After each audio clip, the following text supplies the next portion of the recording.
خوش آمدید پیارے دوستوں، لطیف پرو ٹی وی یوٹیوب چینل میں خوش آمدید تمام دیکھنے اور سننے والوں کو۔ وہ شخص ہم میں سے نہیں جو غیب کے دعوے کرے اور فال نکالے اور غیب کی باتیں کرے۔ تو لہٰذا حضرت عمران بن حسین رضی اللہ عنہ سے مروی ہے کہ آپ نے فرمایا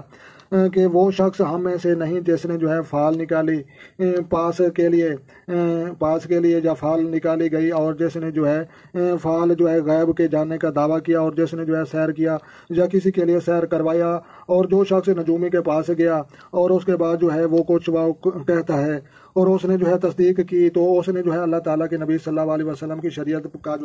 انکار کیا، اور انکار کرنے کے بعد آپ جانتے ہیں کہ اللہ اور اس کے نبی کی شریعت کو نہ مانے، وہ مسلمان نہیں رہتا۔ تو لہٰذا وہ شخص ہم میں سے نہیں جو غیب کی باتیں کرے اور فال نکالے اور غیب کے جاننے والے لوگوں کے پاس بیٹھے سحر کرے اور جادو کرے۔ تو لہٰذا پیارے دوستو، دین اسلام ہمیں ان چیزوں سے منع فرماتا ہے، اور آپ نے اللہ اور اس کے نبی کی احکامات کو فالو کرنا ہے، اور قرآن و حدیث کی روشنی میں آپ نے چلنا ہے۔ تو لہٰذا پیارے دوستو، اگر ویڈیو سمجھ میں آئی ہو اور اچھی لگی تو آپ نے لائک بھی کرنی ہے، اور جو دوست چینل پر نئے ہیں چینل سبسکرائب کریں تاکہ مزید اس طرح کی اچھی ویڈیو سب سے پہلے آپ کو موصول ہوں۔ تو اپنا ڈھیر سارا خیال رکھنا ہے اور اپنی دعاؤں میں مجھے یاد رکھنا ہے۔ تو لہٰذا ملتے ہیں کسی نیکسٹ ویڈیو میں، تب تک دیکھنے اور سننے والوں کو میری طرف سے السلام علیکم ورحمۃ اللہ جناب۔